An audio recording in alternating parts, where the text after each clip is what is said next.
বিশ্বকাপের দ্বিতীয় সেমিফাইনালে আজ মুখোমুখি আর্জেন্টিনা ও ইংল্যান্ড। ডালাসে অনুষ্ঠিত এই হাই ভোল্টেজ ম্যাচের বিজয়ী দল চলে যাবে আসরের মেগা ফাইনালে, যেখানে তাদের প্রতিপক্ষ 2010 সালের চ্যাম্পিয়ন স্পেন, যারা প্রথম সেমিফাইনালে ফ্রান্সকে 2-0 গোলের ব্যবধানে হারিয়ে ফাইনাল নিশ্চিত করেছে। আজকের ম্যাচটি মাঠে গড়াবে বাংলাদেশ সময় রাত 1টায়। আর্জেন্টিনা ও ইংল্যান্ডের মধ্যকার ফাইনাল নিশ্চিতের এই ম্যাচটিকে খুবই হাড্ডাহাড্ডি মনে করছে অপটার সুপার কম্পিউটার। তবে হিসাবের দিক থেকে সামান্য এগিয়ে রয়েছে ইংল্যান্ড। অপটার সিমুলেশন অনুযায়ী ফাইনালে ওঠার সম্ভাবনা ইংল্যান্ডের 51.9%, আর্জেন্টিনার সম্ভাবনা 48.1%। দুদলের ব্যবধান মাত্র 3.8%। ফলে ম্যাচটি কোন দিকে যাবে তা বলা সত্যিই কঠিন। নির্ধারিত সময়ে জয়ের সম্ভাবনাতেও ইংল্যান্ড কিছুটা এগিয়ে রয়েছে।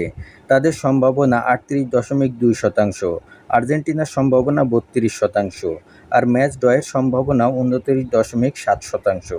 সুতরাং ম্যাচ অতিরিক্ত কিংবা টাইব্রেকারে গড়ার সম্ভাবনা রয়েছে প্রবল। ইংল্যান্ড ও আর্জেন্টিনার মুখোমুখি লড়াইয়ের ইতিহাসে প্রতিদ্বন্দ্বিতা বেশ জমজমাট। এখন পর্যন্ত 14 বারের দেখায় ইংল্যান্ডের 6 জয়ের বিপরীতে আর্জেন্টিনার জয় 2 বার, বাকি 6 ম্যাচ হয়েছে ড।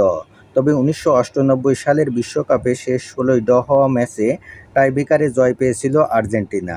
নির্ধারিত সময়ে আর্জেন্টিনার কাছে ইংল্যান্ডের সবশেষ হার 1986 সালের বিশ্বকাপের সেই বিখ্যাত কোয়ার্টার ফাইনালে। এরপর গত 5টি মুখোমুখি ম্যাচে নির্ধারিত সময়ের খেলায় অপরাজিত ইংল্যান্ড।